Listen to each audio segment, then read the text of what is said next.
Hello বন্ধুরা, মোহনার দিকের আরও একটি নতুন ব্লগে তোমাদেরকে অনেক অনেক স্বাগত।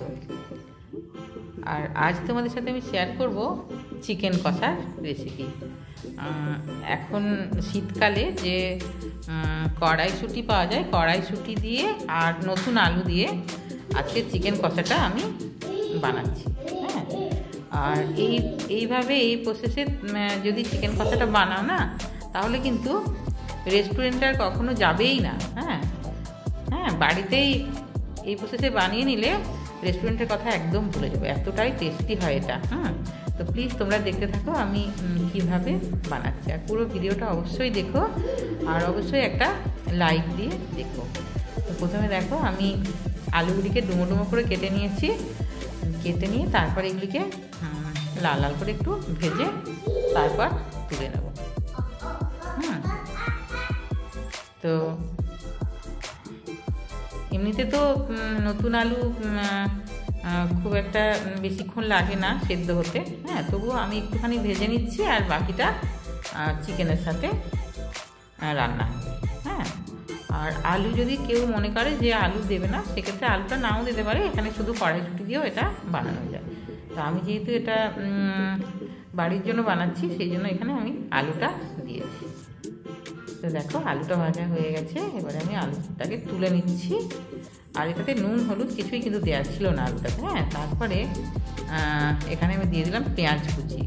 পেঁয়াজ কুচিটা একটু বেশি লাগবে। এখানে বড় সাইজের দুটো বড় বড় সাইজের পেঁয়াজ কুচি করে নিয়েছি আমি। আর দেখো, এটা স্পেশাল যেহেতু রান্না, সেহেতু এখানে কিন্তু একটু তেলটা বেশিই লাগবে। এটা যেহেতু স্পেশাল রান্না হচ্ছে।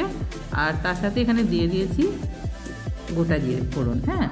আর গোটা জিরে ফোড়নটা দিলে কি হয়, গোটা জিরের সুন্দর একটা গন্ধ আছে, সেটা তরকারির মধ্যে আসে। তারপরে দেখো, এখানে একটা পেস্ট আমি রেডি করে রেখেছিলাম। এটা হচ্ছে তোমাদের দেখানো হয়নি। এখানে আছে পেঁয়াজ বাটা, টমেটো বাটা, জিরের গুঁড়ো, ধনের গুঁড়ো, লঙ্কার গুঁড়ো, আর আছে কাশ্মীরি লঙ্কার গুঁড়ো। সব কিছু আমি একটা পেস্ট বানিয়ে রেখেছিলাম। পেস্ট বানিয়ে রাখলে কী বলতো, মশলাটা ঠিকঠাক কষানো সুবিধা হয়, আর মেশেও ভালো। তো সেটা তোমাদের দেখানো হয়নি। তো সেই পেস্টটা আমি এখানে দিয়ে দিলাম। আর দিয়ে আঁচটা লোতে রেখে তারপরে এটাকে আমি আস্তে আস্তে কষিয়ে নেব। তারপর এখানে আমি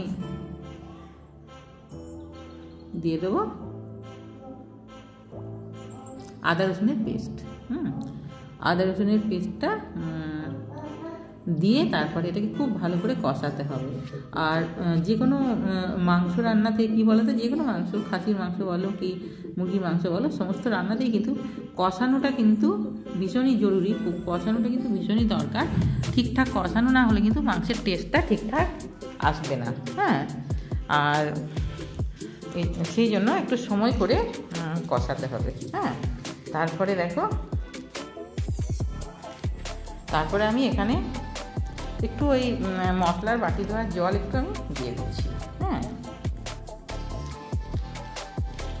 তারপরে এখানে আমি দিয়ে দিয়েছি শীতের কড়াইশুঁটি। আর কড়াইশুঁটি এখন যেহেতু ভীষণই অ্যাভেলেবেল, তো সেই জন্য কড়াইশুঁটি সমস্ত তরকারিতে দিলেই ভালো হয়, আর চিকেনে দিলে তো ভালো হবেই।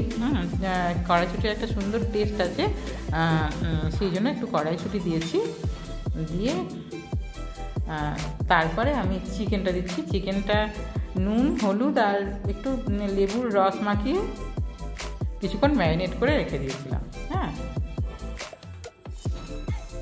তো তারপর চিকেনটা দিয়ে, মশলাটা এখনও কিন্তু পুরোপুরি কষানো হয়নি। মশলাটা ওই 60% যখন কষানো হয়ে যাবে তখন দিতে হবে চিকেনটা। চিকেনটা কিন্তু প্রথমের দিকে দেওয়া যাবে না, তাহলে মশলাটা ঠিকঠাক, মানে মশলার কাঁচা গন্ধ উঠবে। তো তারপরে দেখো, চিকেনটা দিয়েও এটাকে বেশ কিছুক্ষণ ধরে কষিয়ে নিতে হবে, যাতে চিকেনটা এখানেও কিছুটা সেদ্ধ হয়েই যায়। তারপরে কিছুটা ধনেপাতা আমি এখানে দিচ্ছি, সবটা দেবো না। আর বাকি যে ধনেপাতাটা রেখেছি ওটা নামানোর আগে দেব। তো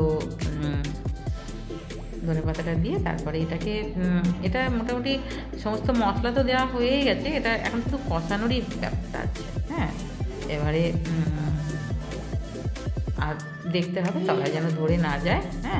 আর এখন আমি আঁচটা মিডিয়ামে রেখেই কষাচ্ছি, এখন লোতে নেই। লোতে থাকলে কি বলো তো চিকেনটা গলে যেতে পারে। চিকেন তো এমনিতেই একটু তাড়াতাড়ি সেদ্ধ হয়ে যায়, তো চিকেনটা গলে গেলে কিন্তু টেস্টটা ঠিকঠাক আসবে না। সেই জন্য আঁচটা মিডিয়ামে রেখেই রান্নাটা করতে হবে। আর তারপরে দেখো যে আলুগুলি ভেজে রেখেছিলাম না, সেগুলো এবারে আমি দিয়ে দিচ্ছি। আর আলুটা ভাজার সময় মোটামুটি কিছুটা সেদ্ধ হয়েই গেছিলো। আর নতুন আলু তো সেদ্ধ হতে বেশিক্ষণ লাগেও না, সেই জন্য আলুটা একটু পরে দিয়েছি। কারণ আলুটা যদি চিকেনের সাথে দিয়ে দিতাম তাহলে কিন্তু আলুটা গলে যাওয়ার ভয় ছিল।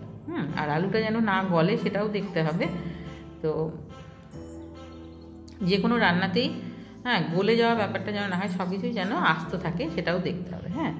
তো আলুগুলো যেন আস্ত থাকে। তারপর দেখো দিয়ে দিলাম এখানে চিনি, হাফ চামচ এখানে চিনি দিয়ে দিলাম। চিনিটা দিলে টেস্টের ব্যালেন্সটা ঠিকঠাক থাকে। আর তারপরে এটাকে কষাতেই থাকতে হবে। আমি মোটামুটি অনেকক্ষণই কষিয়ে নিয়েছি, মশলার গন্ধ এখন মোটামুটি চলেই গেছে। তবে এখন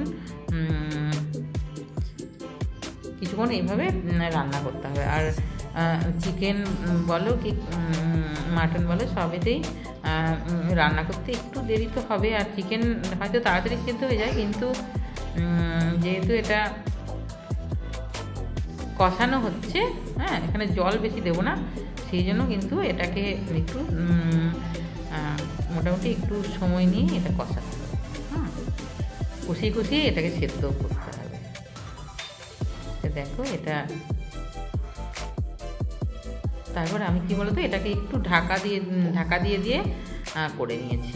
একটু সামান্য ঢাকা দিয়েছি, ওই 2 মিনিট মতো 2.5 মিনিট মতো ঢাকা দিয়েছি। তারপরে আবার ঢাকাটা তুলে আবার রান্না করছি, এরমভাবে করেছি। আর তারপরে জলটা একেবারেই শুকনো হয়ে গেছে। তো এবারে এর মধ্যে আমি একটু জল দিয়ে দিচ্ছি। একটু সামান্য জল না দিলে এটা তলায়ও ধরে যাবে, আর সমস্ত আলু থেকে সমস্ত চিকেন সমস্ত কিছু সেদ্ধ হবে না ঠিকঠাক। তো সেই জন্য একটু জল দিয়ে তারপরে আরেকবার চাপা দিয়ে দিচ্ছি। তারপরে 3 থেকে 4 মিনিট পর ঢাকনাটা খুলে দেখে নিয়েছি আলুগুলো সেদ্ধ হয়ে গেছে।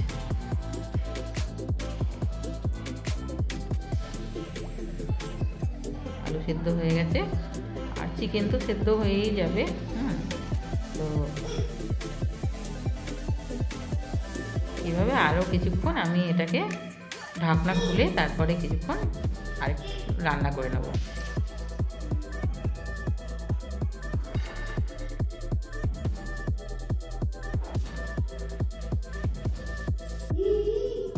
তারপরে দেখো নামানোর আগে এখানে দিয়ে দিচ্ছি বাকি ধনেপাতা কুচিটা। আর যে ঝোলটা আছে দেখছো না, সেটা কিন্তু আলুগুলি মোটামুটি টেনেই নেবে, সেই জন্য এটা গামাকাই হবে। একদম কষানো তো চিকেন কষা সেরকম চিকেন কষাই হবে। এটাতে ঝোল রাখিনি আমি। আর এটা ভাতের থেকে বেশি রুটি, পরোটা, তারপরে নান, তারপরে ফ্রায়েড রাইস, এগুলোর সঙ্গে বেশি ভালো যায় চিকেন কষাটা। তারপরে এখানে আমি দেখো সানরাইজের চিকেন কারি মশলা ছিল আমার কাছে, সেটা আমি দিয়ে দিলাম। এটা দিলে কি বলো তো চিকেন কারির যে টেস্টটা সেটা ভীষণই ভালো হয়। এবারে এটা অপশনাল, কেউ দিতেও পারো, নাও দিতে পারো। তো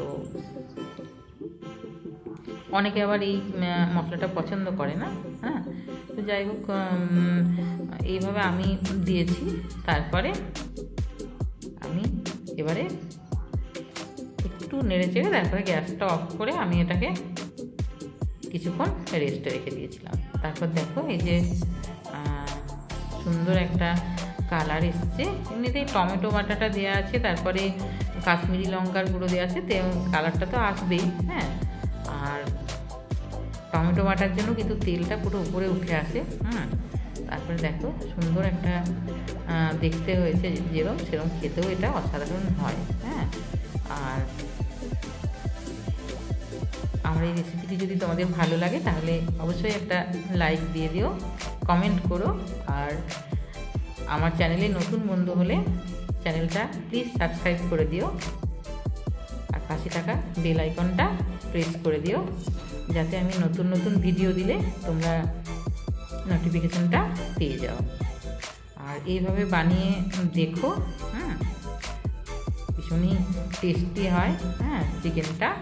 আর এই শীতের সময় কড়াইশুঁটিটাও পাওয়া যায়, কড়াইশুঁটি আর নতুন আলু এই দুটোর দিয়ে বানিয়ে দেখো, ভীষণই টেস্টি একটা চিকেন কষা হয়। আর সবাই খুব ভালো থাকবে, দেখা হবে আরও একটি নতুন ব্লগে। বাই।